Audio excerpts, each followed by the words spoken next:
Stop the verification loop.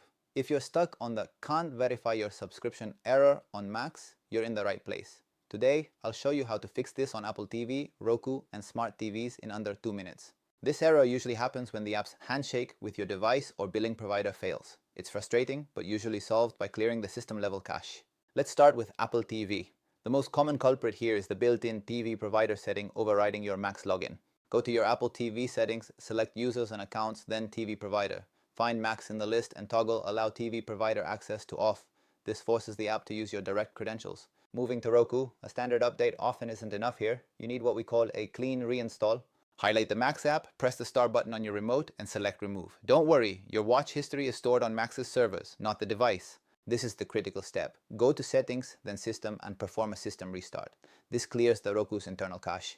Once it reboots, you can safely reinstall the app. For Samsung, LG, or Sony smart TVs, the app often stays suspended in the background, which causes the verification to expire.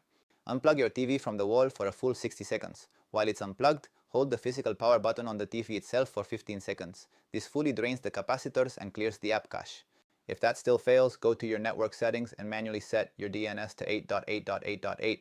This ensures your TV is reaching Mac's verification servers without interference. Finally, if you get Macs through AT&T or Prime Video, make sure you are selecting Connect Your Provider rather than signing in with an email directly. Those steps should get you back to your favorite shows. For more high-value tech tutorials that respect your time, subscribe to System Sleek Guides. I'm Roberto, thanks for watching.